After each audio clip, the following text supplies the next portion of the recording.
안녕하십시오. 개혁교회의 바른복음 참된 변화라는 제목으로 말씀을 나누겠습니다. 캐나다에 사는 어떤 여성분이 자신의 인생을 비관하고 결국 자살을 결심하게 되었습니다.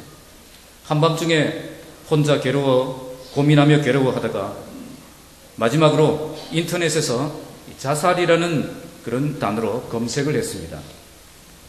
자살하는 방법을 찾기 위해서 검색을 했는데 거기에서 이런 제목을 발견하게 됩니다. 청소년 설교 사춘기 정복 자살 충동을 극복하라. 그분은 이게 무슨 글인가 싶어서 읽기 시작했습니다. 그런데 그거를 읽으면서 그분은 잃어버렸던 신앙을 회복하게 됐고 주님을 새롭게 경험하게 되었고 다시 살아야 될 이유와 그 목적을 깨닫게 되었습니다. 한국에서 올린 한 편의 설교가 멀리 떨어진 캐나다에 사는 한 사람의 생명을 살린 것입니다. 그 설교는 제가 청소년 사역을 하면서 사춘기를 정복하라는 시리즈로 5편의 설교를 했었는데 그 중에 마지막 설교였습니다. 저는 지구 반대편에 이 캐나다에서 그런 일이 일어난 줄 전혀 모르고 있었습니다.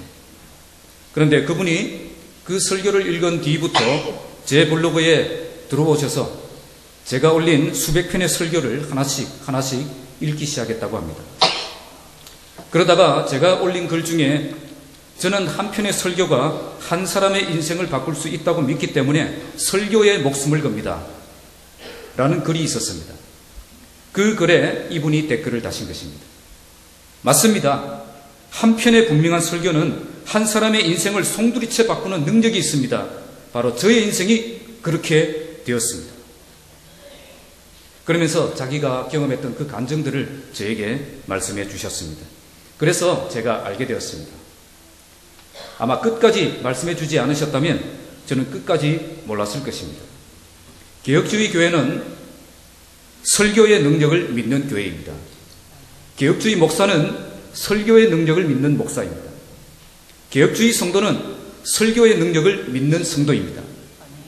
오늘 본문은 사도행전 2장 초반에 제자들이 성령 충만을 받아서 방언으로 하나님의 큰 일을 선포하는 모습을 보고 조롱하고 비웃는 사람들을 향해서 베드로와 11사도가 일어나서 담대하게 예수님의 죽으심과 부활을 선포하고 그분이 우리의 주와 그리스도가 되셨음을 이렇게 선포하는 그 한 편의 설교를 통해서 이 변화되는 그 역사를 우리에게 보여줍니다. 오늘은 그 설교의 마지막 부분입니다. 특히 본문은 그때 들은 그 사람들이 어떤 반응을 보였는가를 잘 묘사해주고 있습니다. 베드로의 설교를 통해서 그들은 마음에 큰 찔림을 받았고 회개하고 세례를 받아서 3,000명이나 되는 사람들이 교회의 멤버가 되는 모습을 보여줍니다. 한편의 강력한 설교가 3,000명의 인생을 바꾸는 역사가 일어난 것입니다. 건강한 개혁주의 교회는 이처럼 설교를 통해서 회개의 역사와 구원의 역사가 끊임없이 일어나는 교회입니다. 오늘 우리 교회가 이처럼 말씀을 들을 때에 설교의 능력이 나타나서 죄인들의 가슴이 찔려 자복하고 회개하는 역사가 일어나고 예수님을 구주로 믿고 세례받는 자들이 계속 늘어나는 교회가 되기를 바랍니다. 오늘 말씀 37절을 보시면 말씀 듣고 변화되는 교회의 모습을 보여줍니다. 37절 함께 읽겠습니다. 그들이 이 말을 듣고 마음에 찔려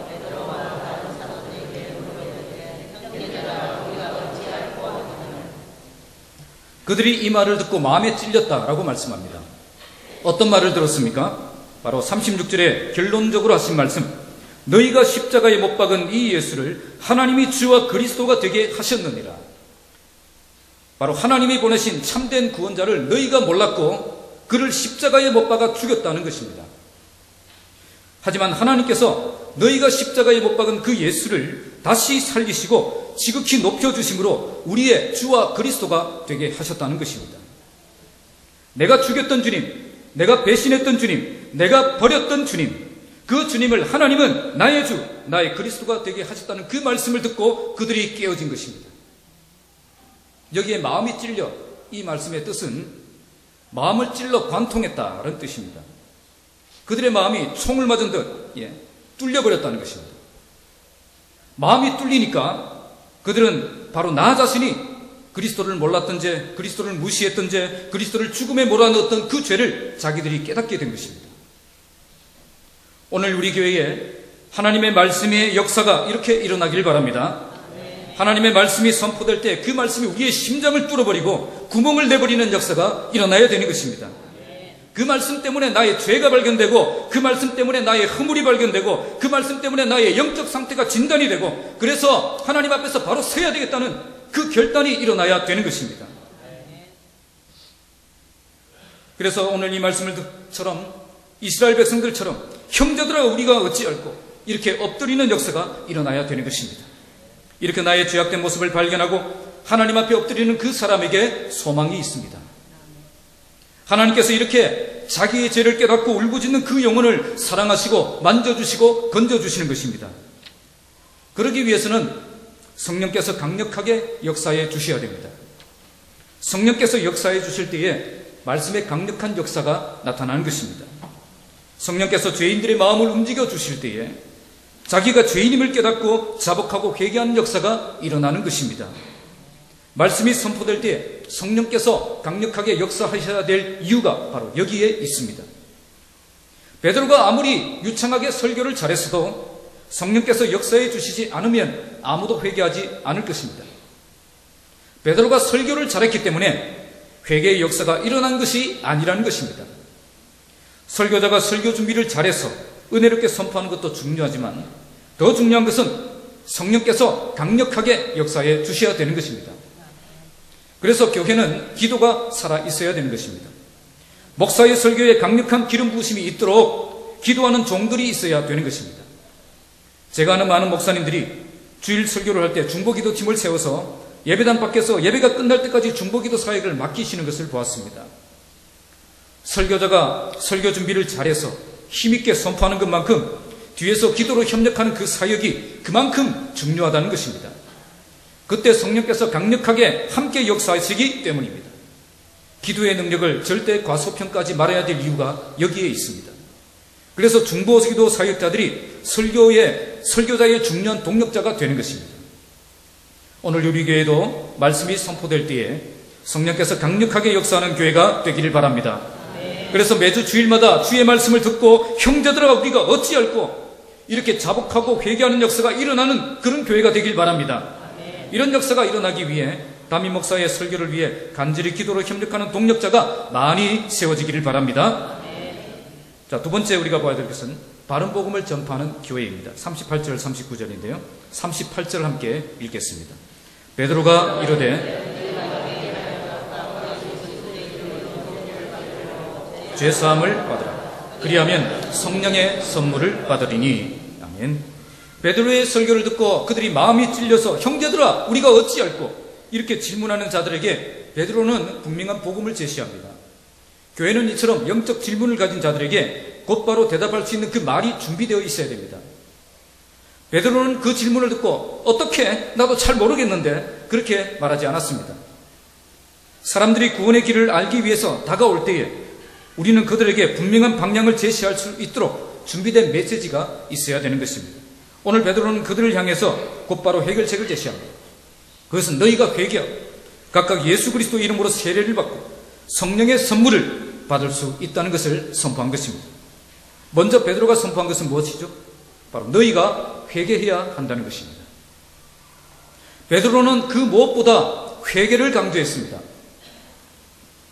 너희들은 반드시 회개해야 될 죄인이라는 것입니다. 너희가 정말 생명의 길을 발견하고 싶다면 회개라는 관문을 통과해야 한다는 것입니다. 바로 이것이 초대교회 때 선포된 복음이었습니다. 회개해야 된다는 그 메시지가 복음이었다는 것입니다. 그런데 오늘 한국교회에서 선포되는 복음은 어떤 복음입니까? 내가 회개하지 않아도 예수 믿고 구원받고 싶으면 그냥 영접기도나 따라하면 구원받을 수 있다는 그런 복음으로 변질되어 버렸다는 것입니다. 5분 완성. 정말 예수님을 믿는다는 것이 무엇인지 너무나 퇴색되어 버렸다는 거죠. 우리에게 왜 예수가 필요합니까? 바로 우리가 죄인이기 때문입니다. 우리가 구원받기 위해 왜 예수를 믿어야 됩니까? 그분이 우리의 죄 문제를 해결해 주셨기 때문입니다. 그렇다면 우리가 예수님 만나기 위해 가장 먼저 무엇이 해결되어야 되겠습니까? 내가 예수님이 아니라면 도무지 소망이 없는 죄인이라는 그 사실을 깊이 인정해야 된다는 것입니다. 예수님을 믿는 것 외에는 달리 방법이 없는, 대책 없는 죄인이라는 그 사실을 깨달아야 한다는 것입니다. 이것을 깨닫고 깊이 인정하는 사람이 회개하지 않을 수 있겠습니까? 그럴 수가 없다는 것입니다. 누구든지 예수 앞에 서면 그 사람은 내가 죄인임을 깨닫게 되고 반드시 눈물 콧물 쏟아가며 회개하게 되어 있습니다. 인간이 자기 죄를 발견하고 주님 앞에 엎드려 참되게 회개할 때, 그때 인간이 나의 구원자가 되시는 주님을 만나고 있는 것입니다. 그때 우리의 죄가 눈 녹듯이 녹아지는 경험을 하게 되는 것입니다. 오늘 우리 교회가 복음을 증거할 때 이런 역사가 일어나길 바랍니다. 베드로가 주님을 선생으로 알았을 때에는 교만한 말을 함부로 짓거렸습니다. 주님 앞에서 큰 소리치면서 나아갔죠. 하지만 주님이 하나님이시라는 사실을 깨달았을 때에 그분은 어떻게 됐습니까? 주님의 발 앞에 엎드려서 주여 나를 떠나소서, 나는 죄인이로소이다, 이렇게 고백하지 않을 수가 없었습니다. 복음의 역사가 일어난다는 것은 회개의 역사가 일어난다는 것입니다. 복음의 열매가 맺혀진다는 것은 회개의 열매가 맺혀진다는 뜻입니다. 우리 교회에 복음이 강력하게 선포되고, 그래서 많은 죄인들이 주께로 돌아와서 자복하고 회개하며 주님을 구주로 영접하고 고백하는 역사가 일어나기를 주님의 이름으로 축복합니다. 그 다음에 일어나는 변화는 각각 예수 그리스도의 이름으로 세례를 받고 죄사함을 받으라는 것입니다. 우리는 회개하면 죄 용서받을 수 있는 것이 아닌가 생각합니다. 하지만 회개한 뒤에 반드시 해야 될 것이 있습니다. 이것을 웨스트민스터 신앙고백서는 회개 신앙이라고 합니다. 예수 그리스도의 이름으로 세례를 받아야 한다는 거죠. 세례를 받아도 되고 안 받아도 된다고 생각하는 분들이 교회 안에 많은 것 같습니다. 누구든지 주의 이름 부르기만 하면 구원받는 것 아니냐, 그렇게 주장하는 분들도 있습니다. 세례받는 것과 구원받는 것은 별개의 문제라고 생각하는 거죠. 하지만 오늘 말씀은 뭐라고 말씀합니까? 그게 아니라는 것입니다. 우리가 예수 이름으로 세례받을 때 죄사함을 받는다는 것입니다. 그러면 도대체 세례가 무엇이기에 그것을 받아야 죄사함을 받을 수 있다는 말입니까? 바로 세례는 교회 공동체 앞에서 공적으로 나의 신앙을 고백하는 것입니다. 교회 지체들 앞에서 나의 신앙을 고백하고 내가 그렇게 믿고 내가 그렇게 살겠습니다, 그렇게 선포하는 것입니다. 이것을 로마서 10장 10절에 이렇게 말씀합니다. 사람이 마음으로 믿어 의에 이르고 입으로 시인하여 구원에 이르느니라. 우리가 마음으로 믿는 것도 중요하지만 공적인 자리에서 우리의 신앙을 시인할 때에 우리의 구원이 완성되는 것입니다. 그래서 공적 자리에서 자기의 신앙을 고백하고 세례를 받을 때에 죄사함을 받는 것입니다. 주변에 아직도 세례를 받지 않으려고 하는 분들이 있다면 꼭 세례 받으라고 강조하시기 바랍니다. 여기에 각각이라는 말이 나오는데 영어로 하면 every one of you. 발음 좋았습니까? every one of you. 너희 모든 사람들은 예수 그리스도의 이름으로 세례를 받고 죄사함을 받아야 합니다. 너희 모든 사람들. 가장 건강한 교회는 이처럼 세례 받는 사람들이 많은 교회입니다. 수평기도를 통해서 본래 예수 믿던 사람들이 많이 들어와서 그렇게 교회가 성장하는 것은 큰 의미가 없습니다. 정말 예수님 몰랐던 사람들이 복음을 듣고 회개하고 예수 믿겠다고 고백하면서 세례받는 그런 사람들이 많이 일어나는 교회가 하나님께 쓰임받는 교회입니다. 우리 교회도 매번 세례를 받을 때에 세례받는 사람들이 줄을 서는 그런 교회가 되길 바랍니다. 이런 교회가 주님께 쓰임받는 교회이며 이 마지막 때에 소망이 있는 교회입니다. 우리 교회가 정말 복음의 역사가 강력하게 일어나서 회개하고 세례받는 사람들이 끊임없이 일어나는 그런 교회가 되기를 주님의 이름으로 축복합니다. 그 다음에 일어나는 변화는 성령의 선물을 받는다는 것입니다. 회개하고 세례를 받아 죄사함을 받은 사람들에게 하나님께서 성령의 선물을 주신다는 것입니다. 예전 번역은 성령을 선물로 받는다 이렇게 번역했기 때문에 오해가 생겼는데, 이번 번역은 성령의 선물을 받는다라고 원문의 뜻을 잘 살려서 새롭게 잘 번역했습니다. 우리가 회개하고 싶은 마음, 세례받고 싶은 마음, 죄사함 받는 길로 들어갈 수 있는 유일한 길은 성령의 역사로 일어나는 것입니다. 다시 말씀드리면 성령의 역사 없이 우리 안에 회개의 역사가 일어날 수 없고 믿고 세례를 받으려고 하지도 않고 죄사함 받을 수 있는 길로 나아가지도 않는다는 것입니다. 그래서 우리가 회개하면, 세례 받으면, 죄사함 받으면 성령을 받는 것이 아닙니다. 원문은 문장의 구조가 이런 인과관계가 전혀 나타나 있지 않습니다. 그런데 우리말 번역은 꼭 우리가 회개하고 세례받고 죄사함 받으면 성령을 선물로 받는 것처럼 오해하도록 번역이 되어 있습니다. 이미 성령께서 내 안에 역사하고 계셔서 우리가 예수님 만났고 회개했고 믿고 영접하고 세례받고 죄사함 받고 의로운 하나님의 백성이 된 것입니다. 그러면 그 뒤에는 뭐가 있습니까? 성령을 선물로 받는 것이 아니라 성령의 선물을 받는 것입니다. 성령은 이미 받았습니다. 많은 분들이 성령의 선물을 놓치고 살아가고 있습니다. 예수님을 구주로 믿고 영접하여 구원받은 하나님의 백성이 됐으면 그것으로 끝났다고 생각하는 거죠. 하지만 그것으로 끝나면 그 사람은 미련하게 신앙생활을 하고 있는 것입니다. 그 뒤에 우리는 성령의 선물을 받아야 됩니다. 다시 말씀드리면 성령께서 주시는 선물을 받아 능력 있는 삶을 살아야 한다는 것입니다. 지금 이 제자들은 이처럼 성령의 선물을 받아서 이렇게 놀라운 그런 역사를 경험하고 있는 것입니다. 똑같이 주님을 믿어도 놀라운 능력 가운데 살아가는 사람이 있고 그렇지 못한 사람들이 있습니다. 그 이유는 예수님을 믿지 않기 때문이 아니라 성령의 선물을 받지 못했기 때문에 그런 것입니다. 오늘 우리 교회가 성령의 선물을 사모하는 교회가 되길 바랍니다. 성령께서 나에게 임하셔서 성령의 능력으로 살아가는 삶이 되기를 힘쓰는 것입니다. 성령의 열매를 맺고 성령의 은사를 받고 성령의 역사를 체험하는 삶을 소망하는 것입니다. 그래서 성령의 사람이 되어 성령으로 살고 성령으로 행하는 그런 자가 되는 것입니다. 예수 믿고 천국 가게 되었으니 그걸로 만족하고 그냥 편하게 신앙생활 하려는 사람들이 많으면 그 교회는 반드시 병들게 되어 있고 침체되게 되어 있습니다. 우리는 구원받고 끝나는 삶이 아니라 지금 나에게 구원의 은혜를 주신 그 하나님의 은혜를 생각하며 남은 생애를 주님을 위해 살겠다는 그 결단이 우리에게 있어야 되는 것입니다. 우리가 남은 생애를 주님을 위해 살려면 우리의 힘과 능력으로는 안 된다는 말입니다. 성령께서 주시는 은사와 능력을 받아야 되는 것입니다.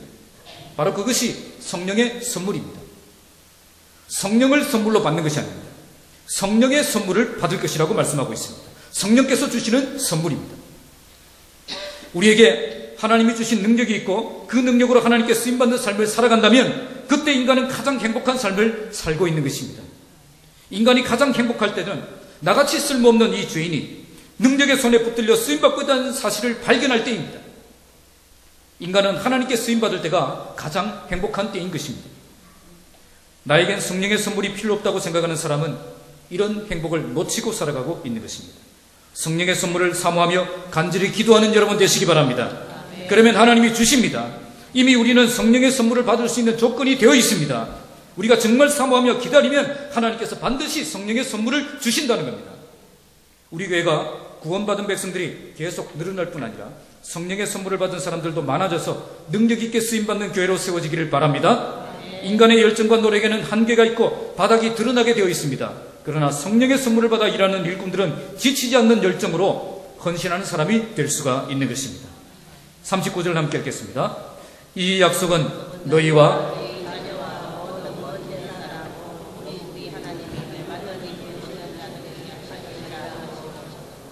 원문은 왜냐하면이라고 말씀하고 있습니다. 왜냐하면이라고 시작합니다.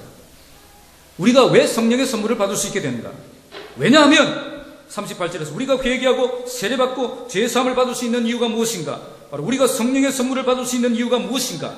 그것을 39절에서 말하고 있는 것입니다. 하나님께서 불러 구원하신 자들에게 이런 분명한 약속을 하셨기 때문이라는 것입니다. 여기에 이 약속이 누구에게 주어진 약속이라고 말씀하고 있습니까? 먼저 너희입니다.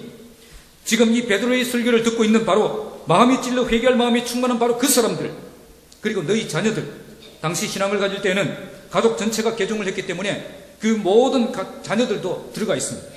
그리고 모든 먼데 사람, 누구죠? 이방인들입니다.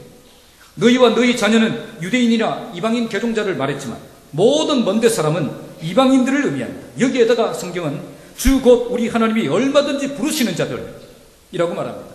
하나님께서 얼마든지 이방인들도 부를 수 있다는 것입니다. 그러니까 이 약속이 누구에게 한 약속이라는 거죠?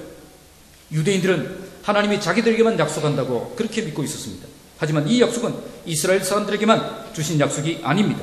저 멀리 떨어진 이방인들에게도 하나님께서 얼마든지 부를 수 있고 그들에게도 동일한 이 약속을 하셨다는 것입니다. 그래서 지금 이 약속은 오늘 이 시대를 살아가는 우리에게도 주어진 약속인 것입니다. 지금 우리 교회도 회개하고 예수님을 믿고 세례를 받으면 죄사함을 받게 되고 또 거듭난 하나님의 백성으로서 성령의 선물을 받을 수 있다는 사실을 말씀하고 있는 것입니다. 이 약속이 성취되려면 바른 복음을 전파해야 됩니다. 회개의 복음, 세례의 복음, 성령의 복음, 이 복음을 전해야 된다는 거죠. 죄인들을 향해 회개하고 선포하고 공동체 앞에서 정식으로 나의 신앙을 고백하고 세례받아야 된다고 선포하고 성령의 선물을 받아 능력 있는 그리스도인으로 살아야 된다고 선포해야 되는 것입니다. 개혁교회는 어느 한쪽으로 치우친 복음만 전하는 교회가 아닙니다. 오해하고 있는 사람들이 너무 많습니다. 오늘 베드로처럼 너희가 회개해야 되고 예수님 구주로 믿어 세례를 받아야 되고 성령의 선물을 받아서 하나님이 주신 능력으로 하나님께 쓰임받는 삶을 살아가는 참된 하나님의 백성으로 변화되어야 된다고 선포하는 교회가 개혁주의 교회입니다. 오늘 회개의 복음을 전하는 교회를 보기가 어렵습니다. 예수님을 몰랐던 사람들이 복음을 믿고 예수님을 믿어서 세례를 받는 모습도 보기가 너무 어렵습니다. 정말 하나님 믿는다고 하는 사람들 중에 성령의 선물을 받아서 성령의 은사를 받고 성령의 열매가 맺어지고 성령의 역사를 체험하는 모습을 보기가 어렵습니다. 왜 이렇게 되었습니까? 바른 복음을 전하지 않아서 그런 것입니다. 바른 복음만 전하면 이런 역사가 분명히 일어납니다. 한쪽으로 치우친 병든 복음, 반쪽 복음, 변질된 복음, 그것을 증거하니까 교회의 회개의 역사가 일어나지 않고 세례받고 구원받는 역사가 일어나지 않고 성령을 소멸하는 영적으로 병든 장애인들만 가득한 그런 성령의 능력을 잃어버린 그런 교회가 되고 있는 것입니다. 오늘 우리 교회는 회개의 복음을 전파하는 교회, 믿고 세례받는 성도들이 줄을 서는 교회, 성령의 선물을 받아 하나님의 능력으로 무장하여 놀랍게 쓰임받는 그런 건강한 교회가 되길 바랍니다. 그래서 바른 복음을 전파하고 바른 복음의 역사를 경험하고 바른 교회의 모습을 세워가는 저와 여러분들이 되시기를 주님의 이름으로 축복합니다. 마지막으로 보아야 될 것은 최선을 다해 복음을 전파하는 모습입니다. 자, 40절 함께 읽겠습니다. 또 여러 말로 확정하여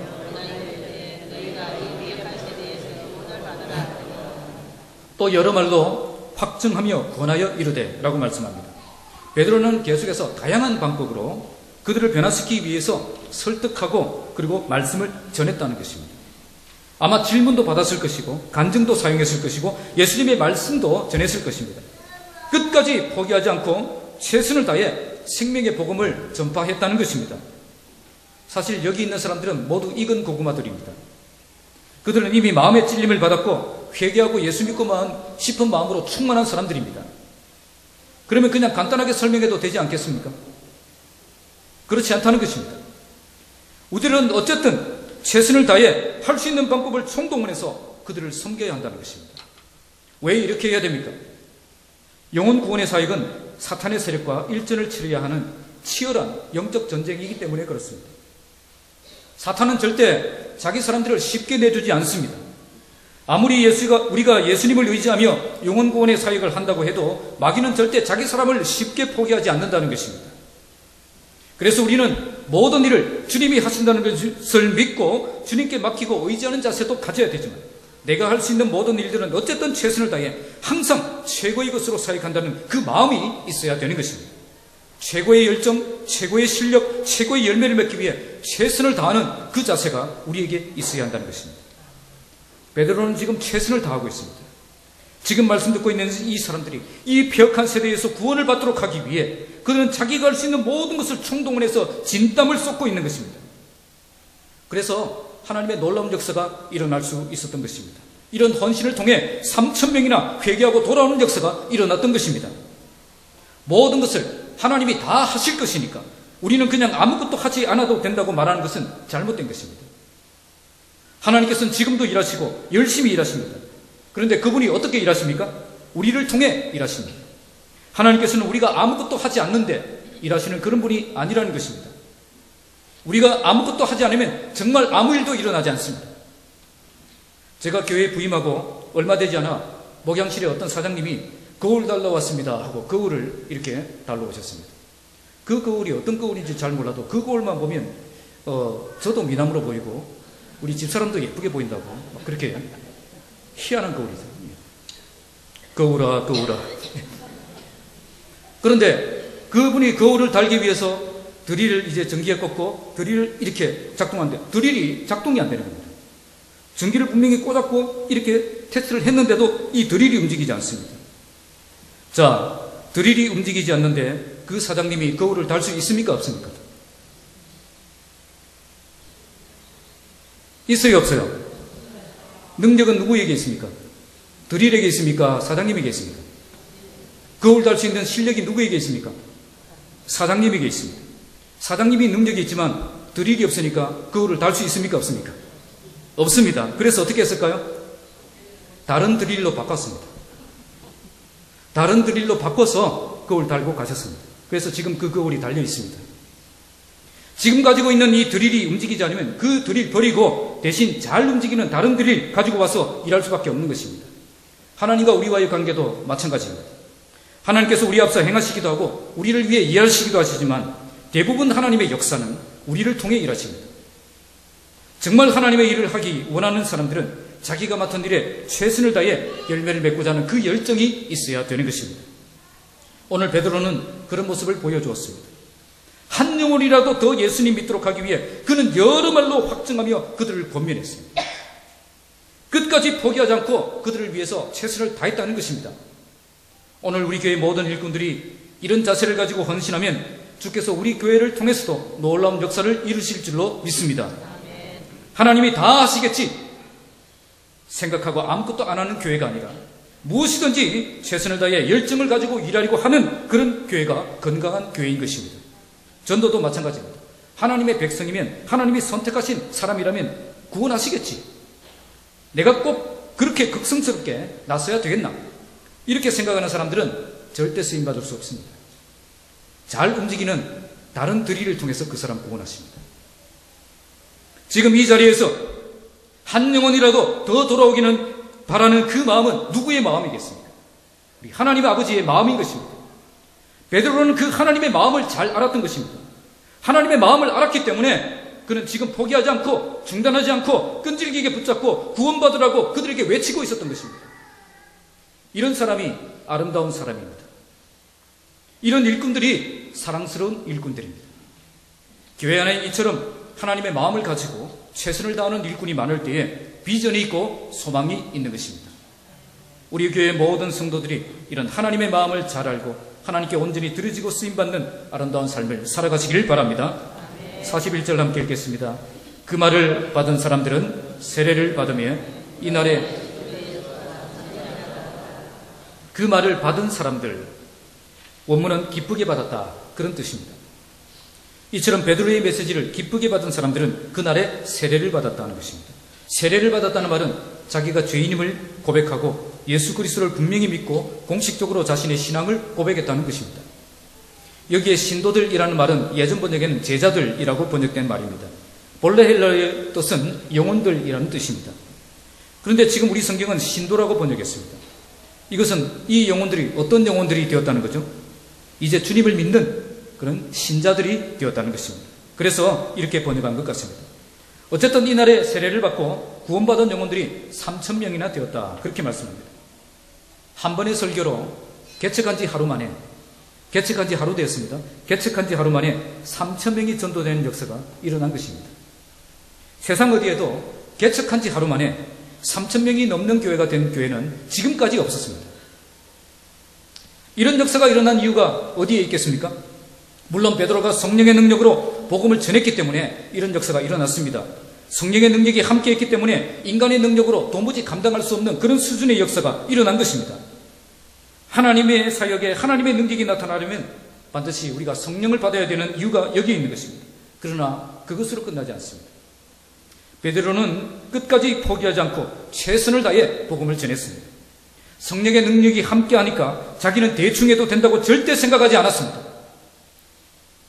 하나님이 함께 하실 것이기 때문에 더욱 최선을 다해 더욱 적극적으로 더욱 열정적으로 그들에게 복음을 전하며 그들에게 나아갔던 것입니다. 오늘 우리 교회도 정말 기적과 같은 하나님의 역사가 일어나려면 먼저 하나님의 능력이 부어지는 교회가 되어야 됩니다. 그리고 하나님의 능력이 함께 하심을 믿고 끝까지 포기하지 않고 최선을 다해 바른 복음을 전파하는 교회가 되어야 됩니다. 그때 회개하고 구원받는 강력한 역사가 일어나는 것입니다. 정말 한 영혼이라도 더 예수님을 믿도록 하기 위해 여러 말로 확증하며 건면했던 그 베드로의 열정을 오늘 우리 교회가 회복하기를 바랍니다. 절대 포기하지 않고 절대 중단하지 않고 끈질기게 기도하며 한 영혼을 사랑하며 섬기고 복음을 전파하는 그런 교회가 될 때에 정말 예수 믿는 신도의 수가 많아지는 그런 복된 교회가 될 것입니다. 모든 일꾼들이 성령의 충만을 받아서 하나님이 주신 능력과 열정으로 자기가 맡은 일에 최선을 다할 때 하나님이 함께 일하시고 놀라운 역사를 일으켜 주시는 것을 경험하는 교회가 복된 교회입니다. 이런 교회가 복된 교회입니다. 이런 교회 다니는 교회 성도들이 복된 성도들입니다. 우리 교회가 이런 교회가 되기를 소망합니다. 목장에서도 아버지의 마음을 붙잡고 기도할 때 하늘의 능력이 부어지고 하나님의 능력이 함께 일하시기 시작하면 우리 목장도 놀랍게 주님의 능력의 손에 붙들려 쓰임받는 그런 목장이 될 수 있습니다. 끝까지 포기하지 않고 최선을 다해 복음을 전파하며 목장에서 정한 VIP들이 모두 구원받는 역사가 일어나길 바랍니다. 우리는 인간의 열정과 능력으로 일하는 사람들이 절대 아닙니다. 그러나 성령의 능력이 임하시고 바른 복음을 전파하며 끝까지 최선을 다해 복음을 전파할 때 하나님께서 우리 교회를 붙들고 일하실 줄로 믿습니다. 우리 교회를 통해서 회개하고 예수 믿고 세례받는 사람들이 많이 세워질 줄로 믿습니다. 교회가 정체되고 성장이 멈췄다고 말하는 이 시대에 정말 하늘의 능력으로 바른 복음을 전파하며 회개의 역사가 일어나고 세례받고 성령의 능력으로 일어서는 예수의 제자들이 끊임없이 세워지는 그런 복된 우리 교회가 되기를 주님의 이름으로 축복합니다. 말씀을 맺겠습니다. 오늘 교회와 목사들 중에 설교의 능력을 믿지 않는 사람들이 많습니다. 하나님의 말씀만 전하면 절대 놀라운 역사가 일어나지 않는다라고 믿고 있습니다. 그래서 그들은 설교에 목숨을 걸지 않습니다. 설교하더라도 바른 복음을 전하지 않습니다. 자기의 사상, 자기의 신학, 자기의 개념이 가미된 그런 메시지를 전합니다. 최선을 다해 죄인들에게 복음을 전파하려고도 하지 않습니다. 그러나 오늘 말씀이 무엇을 보여줍니까? 성경에 약속된 이 약속은 그 시대 사람들에게만 주신 약속이 아니라는 것입니다. 너희와 너희 자녀들, 모든 먼데 사람들, 그리고 주 우리 하나님이 얼마든지 부르시는 사람들, 곧 우리들에게도 주신 약속이라는 것입니다. 지금도 참된 복음을 전파하면 놀라운 생명의 역사가 일어날 수 있다고 성경이 약속하고 있는 것입니다. 그래서 오늘 우리 교회는 이 마지막 시대에 참된 복음을 전파하는 교회가 되길 바랍니다. 하나님의 말씀이 선포될 때 그 말씀이 죄인들의 심장을 관통하고 자기가 죄인임을 자복하고 회개하는 역사가 일어나는 교회가 되길 바랍니다. 이처럼 설교의 강력한 능력이 나타나도록 함께 기도하는 여러분들이 되시기 바랍니다. 이런 역사가 일어나려면 바른 복음을 전해야 됩니다. 인간적인 달콤한 메시지가 아닌 회개의 복음을 바르게 전파하는 교회, 불신자들이 예수 믿고 세례받는 성도들이 줄을 서는 교회, 성령의 선물을 받아 하나님의 능력으로 무장하여 놀랍게 쓰임받는 그런 교회가 되어야 될 것입니다. 마지막으로 한 영혼이라도 더 예수님 믿도록 하기 위해 끝까지 포기하지 않고 최선을 다해 바른 복음을 전파하는 교회가 되어야 됩니다. 우리 교회에 성령의 능력이 임하시고 바른 복음을 전파하며 끝까지 최선을 다해 복음을 전파할 때 하나님께서 우리 교회를 붙들고 일하실 줄로 믿습니다. 오늘 우리 교회가 말씀을 들을 때 가슴이 찔려 자복하고 회개하는 역사가 일어나는 그런 교회가 되길 바랍니다. 바른 복음을 전파하여 예수님을 구주로 믿고 세례받는 사람들이 계속 늘어나는 교회가 되길 바랍니다. 끝까지 포기하지 않고 중단하지 않고 최선을 다해 복음을 전하여 죄인들이 돌아오고 회개하는 역사가 더욱 풍성하게 일어나는 우리 교회가 되기를 바랍니다. 건강한 교회는 말씀 선포를 통해서 회개의 역사와 구원의 역사가 끊임없이 일어나는 교회입니다. 우리 교회가 말씀이 능력 있게 역사하여서 말씀이 죄인들의 심장을 찌르는 교회가 되고 신앙을 고백하고 세례받는 성도들이 줄을 서는 교회가 되고 성령의 능력으로 무장하여 능력 있는 삶을 살아가는 강력한 교회가 되기를 주님의 이름으로 축복합니다. 기도하겠습니다.